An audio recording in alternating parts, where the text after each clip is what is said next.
semuanya, perkenalkan nama saya Fatia Suhada.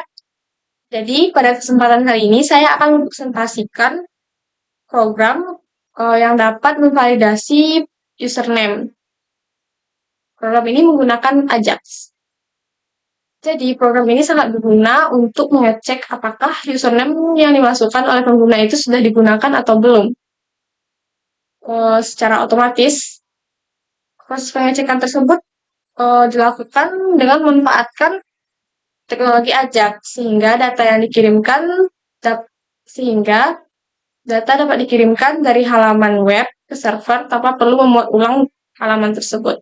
Dengan adanya fitur ini, pengguna dapat langsung mengetahui apakah username yang dimasukkan masih tersedia atau sudah digunakan sebelumnya.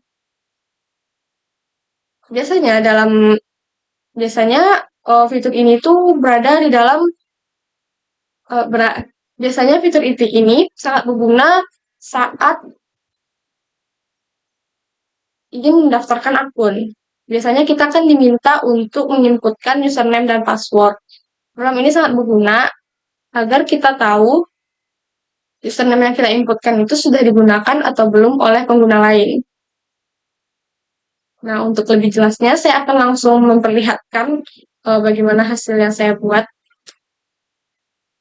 Nah, jadi di sini terdapat form inputan username dan password. Jadi di sini kita bisa langsung menginputkan username dan passwordnya. Misalnya di sini saya menginputkan nama saya. Nah, di sini akan langsung ke cek dan keluar pesan. Username belum digunakan, berarti username ini belum ada yang pakai. Kemudian di sini kita bisa masukkan passwordnya. Misalnya di sini saya buat passwordnya 1 sampai 5 dan kita bisa klik simpan. Nah, dan muncul data berhasil disimpan. Oke, lanjut.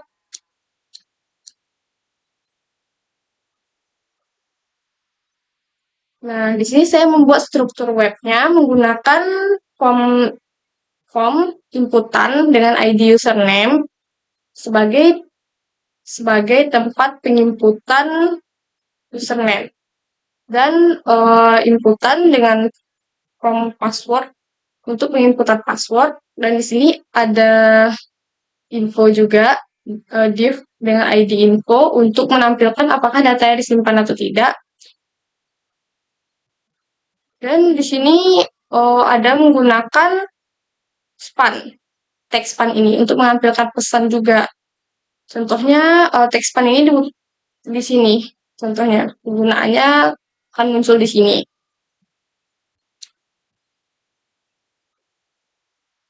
Dan untuk tag div info tadi muncul di sini.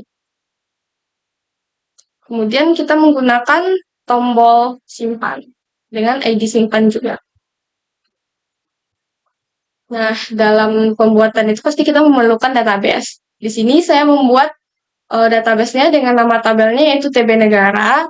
Di sini terdapat beberapa kolom, ada 3 kolom. Yang pertama ada ID anggota. ID anggota ini menjadi primary key dan di-set auto increment agar kita tidak perlu menginputkan ID-nya lagi. Kemudian di sini ada username dan password sebagai untuk menyimpan username dan password yang telah diinputkan oleh pengguna. Nah, ini contoh data yang sudah ada. Kemudian selanjutnya ada Ajax untuk pengecekan username-nya, apakah username sudah digunakan atau tidak, atau belum. Nah, di sini ada username. Ini berguna untuk mengambil data username yang diinputkan oleh pengguna. Kemudian di sini ada fungsi change. Fungsi change ini berjalan saat pengguna mengubah isi inputannya. Nah, contohnya seperti tadi itu sini. Misalnya ini kan ini akan berguna misalnya kita menginputkan di sini Felix. Nah, jadi fungsinya akan berguna saat kita mengubah isi kolom username ini. Kemudian di sini dia akan mengambil inputan data, value dari yang diinputkan dan menyimpannya ke dalam variabel username. Nah, kemudian di sini kita menggunakan Ajax. Ajax ini di sini berguna untuk mengirimkan data username yang telah diinputkan tadi ke dalam file checks.php, checking.php, agar melakukan cek username-nya tadi ke dalam database. Nah, kita langsung aja pergi ke bagaimana pengecekan di dalam file PHP-nya tadi.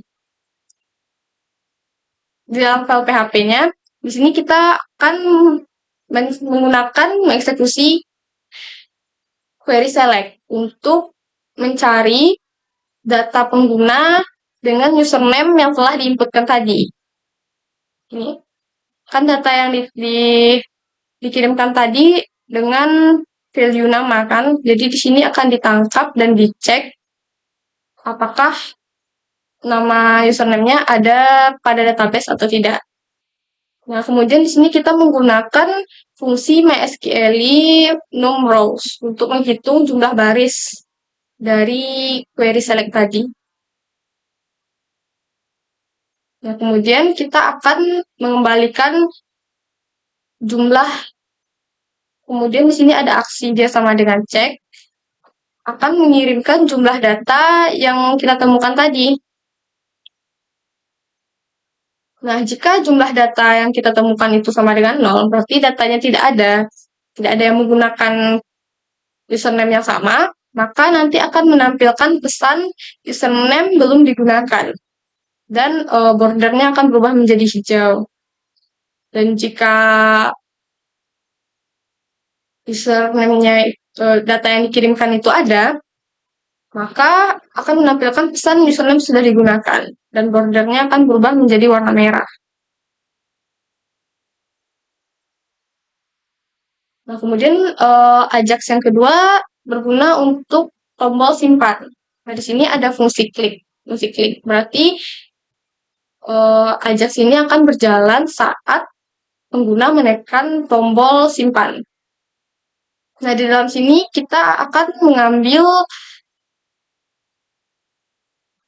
inputan dari username berupa jadi di sini kita akan mengambil inputan dari pengguna berupa username dan password. Kemudian kita menggunakan Ajax-nya ini untuk mengirimkan username dan password dengan atribut nama dan pas ke dalam checking.php tadi.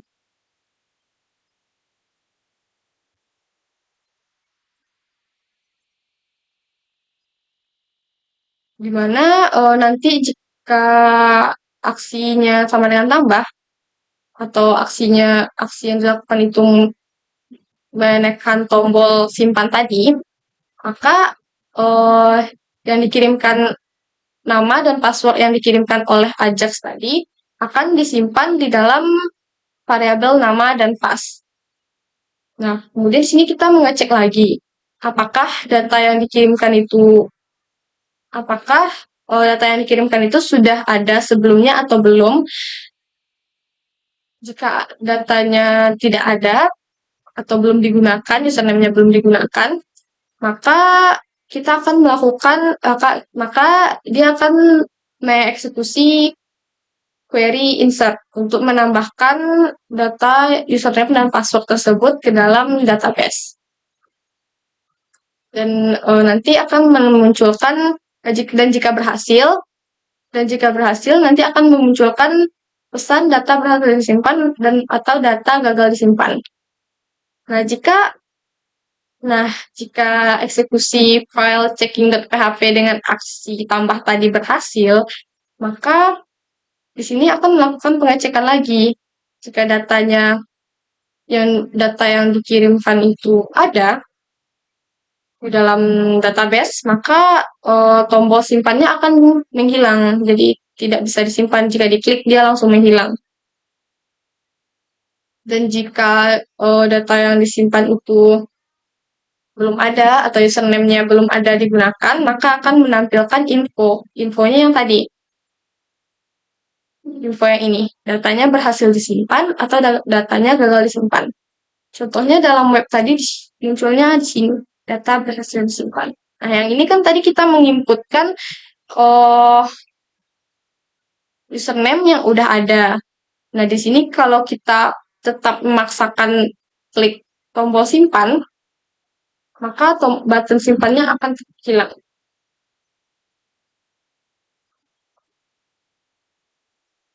Nah, sekian presentasi dari saya. Salah dan kurangnya mohon dimaafkan.